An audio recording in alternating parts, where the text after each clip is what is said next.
Unboxing. It's so beautiful, isn't it? It's Chang'e on the Moon, and it's a Chinese folk tale about the Mid-Autumn Festival. And Chang'e, I don't know if I said it right. She is the moon goddess, I believe. And this is Everlasting Tales. It's a retold Chinese, mythology or folks tale, retold by Katrina Moore and illustrated by Cornelia Lee. And, oh, thank you. I think Katrina sent it to me. And it's by Harper, an imprint of HarperCollins Publishers. I have another one, the same story. Oh, it's here on one of my piles. So it's interesting to me, like there's more Mid-Autumn Festival books coming out, which is great because it's maybe a Chinese holiday that people don't know about. But I would say what is really special about this book is the beautiful illustrations. And also, it looks like it might be more detailed in terms of the story.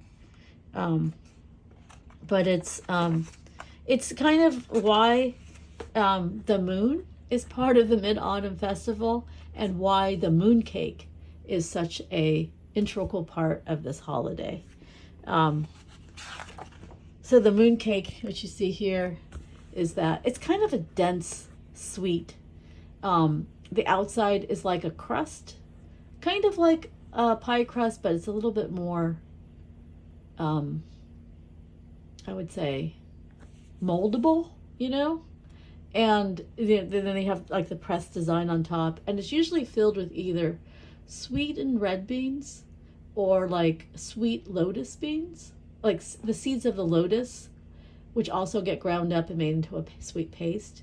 And sometimes there's an egg yolk, like a boiled egg yolk, which could be salted in the middle of it.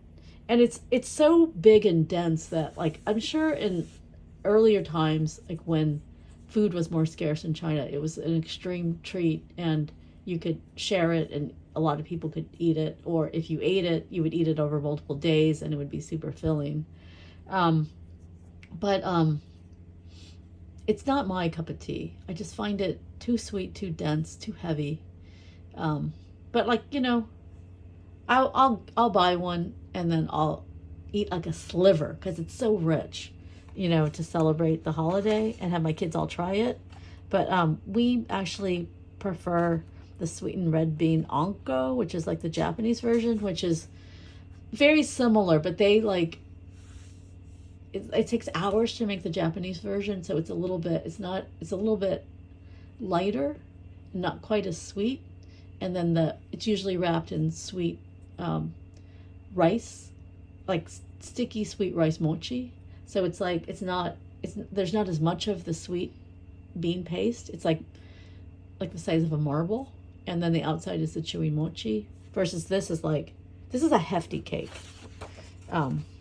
And I think when I was young, when my father would buy it for us, I think I actually preferred the lotus one, which is a little bit more like white. It's more like almost like an off-white color. Still very sweet, but the texture is similar to the red bean, but I feel like it isn't quite as sweet. But anyway, beautiful book, a great way to learn about the Chinese goddess, the moon goddess, Chang'e. I don't know how to say it actually, and learn about this folk tale. And then, it'd be perfect to celebrate Mid-Autumn Festival, which is kind of around harvest time, but, obviously shifts from year to year, or just to read year round. Definitely you could bust it out for Asian American Pacific Month in May, or just enjoy this beautiful story. Because I just feel like the illustrations are spectacular.